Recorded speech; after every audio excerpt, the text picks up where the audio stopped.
Oke, yang baru hadir silakan langsung bergabung ya.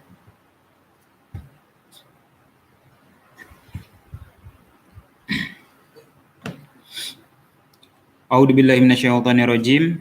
Bismillahirrahmanirrahim. Assalamualaikum warahmatullahi wabarakatuh. Selamat sore semua, anak-anak Pak yang Pak cintai dan semoga Allah rahmati. Alhamdulillah, puji dan syukur kehadirat Allah Subhanahu wa taala yang mana pada kesempatan hari ini alhamdulillah kita bisa berjumpa kembali walaupun dalam suasana yang tidak seperti biasanya, di mana pembelajaran kita tidak bisa dilakukan secara maksimal dengan tatap muka, yang akhirnya pada kesempatan hari ini kita melakukan pembelajaran secara jarak jauh. Di sini Pak akan mencoba untuk menyampaikan kelanjutan materi yang kita pelajari di kelas, yaitu tentang dakwah di Nusantara ya, atau di Indonesia, di mana kemarin kita sudah mempelajari tentang teori-teori yang menyatakan bahwasanya Islam masuk ke Indonesia atau ke bumi Nusantara ini. Di mana pada kesempatan hari ini kita akan membahas tentang submateri, yaitu prinsip-prinsip strategi dakwah Islam di Indonesia. Jadi dakwah Islam di Nusantara ini, di bumi Nusantara Indonesia ini, itu tidak terlepas dari keberadaan Wali Songo atau Wali yang 9, di mana mereka itu merupakan tokoh yang dikenal atau dikenang sebagai perintis awal dakwah secara masif yang menyisakan jejak-jejak sufisme, ajaran sufi pada Islam di bumi Nusantara ini, terutama di tanah Jawa. Strategi yaitu merupakan usaha menguasai dengan mendayagunakan semua sumber daya untuk mencapai tujuan. Nah, sementara tujuan dakwah Wali Songo adalah tegaknya ajaran Islam di bumi Nusantara khususnya. Ya, lebih khusus lagi itu di tanah Jawa, di mana tujuan tersebut dicapai melalui model dakwah yang sejuk, santun, dan mengedepankan rahmat bagi seluruh alam, atau sering dikenal dengan istilah Islam rahmatan lil alamin.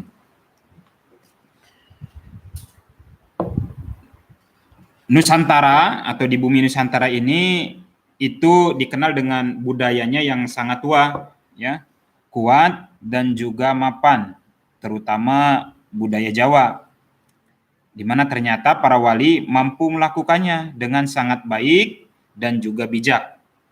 Artinya Islam tidak didakwahkan tanpa rencana, tetapi melalui langkah-langkah dan juga strategi-strategi yang matang, sehingga Islam mampu mewarnai bumi Nusantara ini. Selanjutnya, usaha kita sebagai penerus dakwah adalah meneruskan hal-hal yang pernah mereka lakukan, hal-hal baik yang pernah mereka lakukan, ya.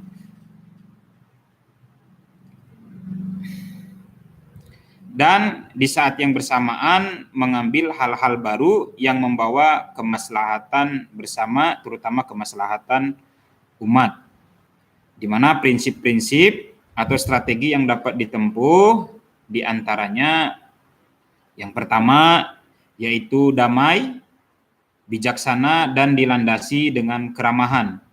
Semua itu sesuai dengan tuntunan Islam. Di antaranya ada di Quran surat An-Nahl ayat 125, ada di Quran surat Al-Anbiya ya, ayat 21. Ya. Coba Pak bacakan ayatnya. Al-Anbiya.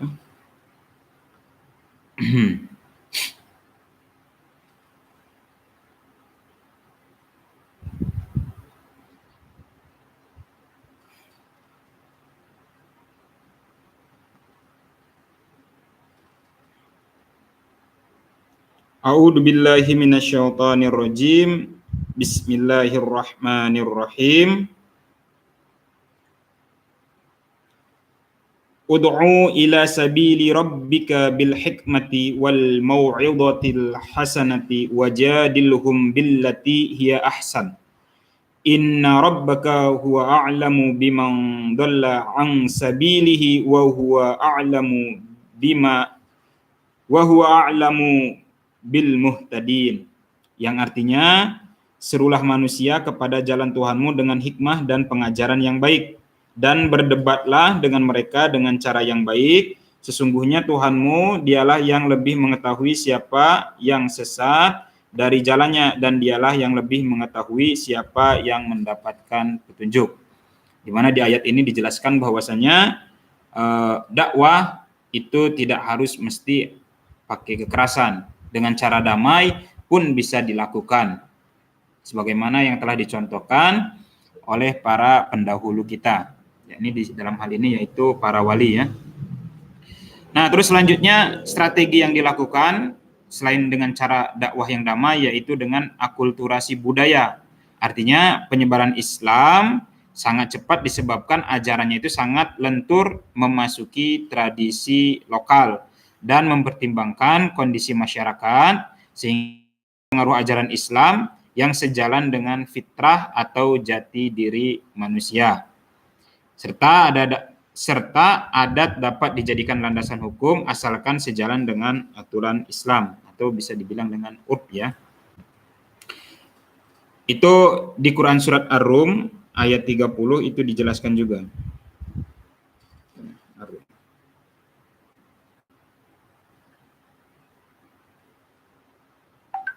Langsung saja. Terus selanjutnya, selain akulturasi budaya, yang ketiga yaitu dilakukan secara bertahap. Tidak ada ajaran yang diberlakukan secara mendadak dan sekaligus, semua melalui proses penyesuaian. Bahkan tidak jarang secara lahir bertentangan dengan ajaran Islam. Semua itu merupakan prinsip dalam berdakwah. Tidak langsung diberi beban yang berat, tetapi bertahap dan berproses sehingga dengan berjalannya waktu, kewajiban dilaksanakan dengan ikhlas. Sebaliknya, larangan pun dijauhi dengan sendirinya. Terus yang keempat, prinsip dakwahnya yaitu tidak menyakiti. Para dai membawa Islam tidak dengan cara mengusik tradisi, bahkan tidak mengusik agama dan kepercayaan sebelumnya, tetapi memperkuat dengan cara yang islami. Para dai sabar bahwa Nusantara ini memiliki etnis yang bermacam-macam ya, atau multi etnis, multi budaya, multi agama. Semua itu merupakan anugerah yang patut disyukuri dan dikembangkan, bukan dihancurkan dengan mengatasnamakan Islam ya. Nah, selanjutnya prinsipnya yang kelima itu membangun basis kader yang bersifat personal. Sejak dini para dai melakukan kaderisasi generasi muda sehingga memiliki ketangguhan di bidang akidah dan juga ideologi. Akhirnya di tangan generasi ini Islam berjaya di Indonesia. Contohnya kita kenal ada Raden Patah ya, dan Raden Paku atau Sunan Giri yang merupakan murid Sunan Ampel, yang merupakan pemuda-pemuda yang mampu mengembangkan ajaran agama Islam di Indonesia atau di bumi Nusantara ini. Terus yang keenam yaitu membangun basis teritorial ya. Kerajaan Majapahit dalam kondisi lemah akibat perang saudara yang tidak berkesudahan, tepat bagi terbangunnya wilayah basis target dakwah Islam, sehingga pada akhirnya muncul kerajaan Islam pertama di Jawa, yaitu Kesultanan Demak yang didirikan oleh Raden Patah. Yang ketujuh yaitu prinsip dari dakwah yang dikembangkan, yaitu membangun dakwah persuasif kepada masyarakat, sehingga upaya pengamalan ajaran Islam sangat dibutuhkan dukungan dari masyarakat. Oleh karena itu, dakwah yang persuasif sangat dibutuhkan ketika terjadi interaksi dalam rangka menarik simpati dari masyarakat. Nah, itu beberapa prinsip yang ada di dalam pengajaran dalam dakwah agama Islam di bumi Nusantara atau di bumi Indonesia ya. Selanjutnya, strateginya apa sih yang dilakukan oleh para ulama? Banyak sekali ya. Di antaranya yang pertama yaitu melalui jalur perdagangan. Ya, jadi lewat jalur perdagangan Islam dikembangkan. Terus selanjutnya ada lewat jalur pernikahan. Jadi ada juga dari jalur pendidikan. Ya. Selain itu ada juga dari jalur kesenian. Kita banyak mengenal ya, di jalur kesenian. Misalkan kayak di Masjid Agung Demak, Masjid Agung Kasepuhan di Cirebon, Masjid Agung Banten, Masjid Kudus, dan lain sebagainya. Banyak sekali ya. Terus juga ada dari melalui jalur politik, di mana ada pepatah mengatakan agama raja adalah kaumnya. Artinya ketika rajanya itu misalkan beragama Islam, maka kaumnya pun pasti akan banyak sekali yang mengikuti agama Islam ya. Terus selanjutnya ada melalui jalur tasawuf ya. Jadi tasawuf itu juga berperan karena memudahkan penerimaan masyarakat non-muslim terhadap budaya Islam. Begitu juga melalui tasawuf, Islam mudah diterima oleh orang-orang yang telah memiliki dasar-dasar ketuhanan yang benar.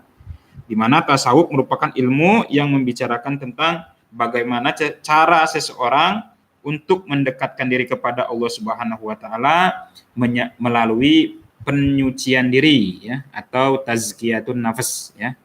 Nah, itu ajaran tasawuf. Jadi lebih kepada pengajaran tentang membersihkan atau melakukan penyucian diri sendiri ya. Di mana perkembangan dakwah Islam di Indonesia itu nanti bisa dijelaskan ya. Masuk ke materi selanjutnya.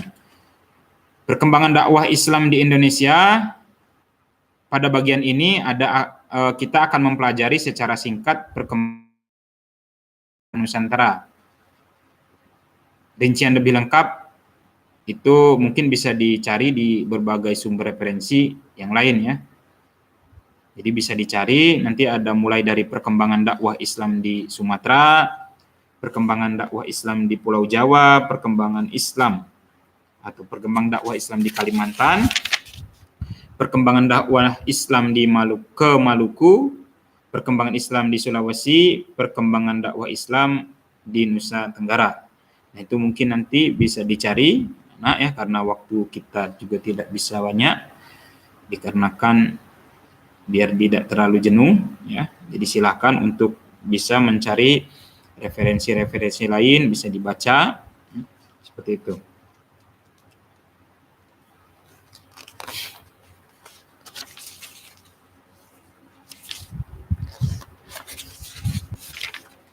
Nah, di sini ada perkembangan ilmu pengetahuan dan kebudayaan Islam di Indonesia ya.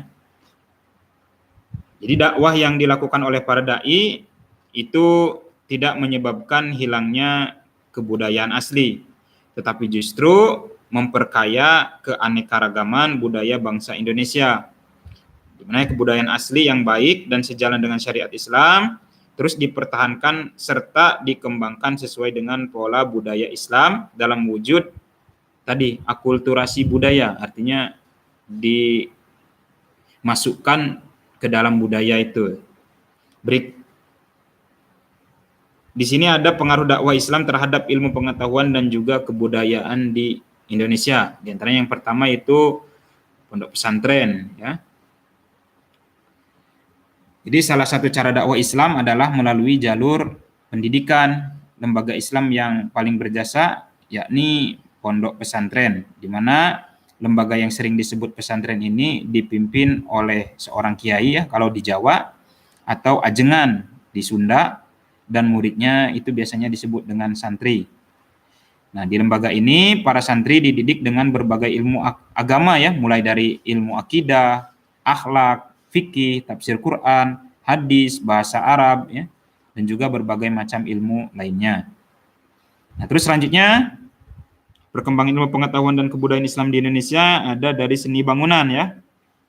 Jadi peninggalan Islam dalam seni bangunan itu tampak dalam beberapa hal, mulai dari bangunan masjid, ya. Contohnya yaitu Masjid Demak yang didirikan para wali songo, yang salah satu tiangnya terbuat dari potongan-potongan kayu yang disebut dengan tatal. Ada Masjid Kudus yang didirikan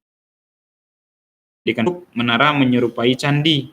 Ciri-ciri masjid di Indonesia adalah atapnya berunduk-unduk, ada menara, dan letaknya selalu berada di sebelah barat alun-alun, ya. Terus ada lagi semisal keraton, ya. Contohnya kayak di Keraton Surakarta, Keraton Cirebon, Keraton Surosowan di Banten, dan juga serta keraton di Yogyakarta. Terus juga ada dari bangunan makam, semisal makam para sultan, para wali, dan juga para raja. Itu ya, dari seni bangunan. Terus dari tulisan atau aksara, itu sebelum ajaran Islam masuk, aksara Indonesia itu dipengaruhi oleh. Nah, setelah ajaran Islam masuk, berkembang huruf Arab, sehingga banyak karya sastra yang ditulis memakai huruf Arab Melayu, ya. Jadi menurut ajaran Islam terdapat larangan membuat gambar atau lukisan berbentuk makhluk hidup, sehingga berkembang seni membuat tulisan Arab yang sangat indah yang disebut dengan kaligrafi. Terus selanjutnya ada seni ukir. Jadi selain kaligrafi ada juga seni pahat, ya, dengan tulisan Arab indah yang dipahatkan di kayu yang disebut dengan ukiran. Terus ada seni sastra, ada sistem kalender penanggalan, ya, di mana di dalam ajaran sebelum Islam masuk itu dikenal penggunaan kalender Saka. Nah, setelah masuknya budaya Islam dikenal penanggalan Hijriah yang berdasarkan peredaran bulan. Adapun tokoh yang berjasa merintisnya adalah Sultan Agung ya. Ada Sultan Agung dari Mataram, sehingga dikenal adanya sistem kalender yang merupakan penggabungan dari penanggalan Masehi, Saka, dan Hijriah. Nah, yang ketujuh itu ada seni pertunjukan dan perayaan. Banyak sekali. Nah, itu beberapa yang mungkin bisa disampaikan pada kesempatan hari ini. Yang sudah menyimak, Pak ucapkan terima kasih. Nanti absennya langsung Pak rekam. Dan nanti yang mungkin telat tidak bisa nyimak sekarang, mungkin nanti bisa lihat live ini. Ya. Setelah nanti Pak akhiri, ya. Mungkin untuk hari ini Pak cukupkan. Lebih dan kurang Pak mohon maaf. Apabila ada pertanyaan silahkan ditulis di kolom komentar, atau nanti bisa japri langsung ke Pak, ya. Itu. Nanti untuk tugas seperti biasa nanti Pak share di WhatsApp grup kelas masing-masing. Mari cukupkan pertemuan kita pada kesempatan hari ini.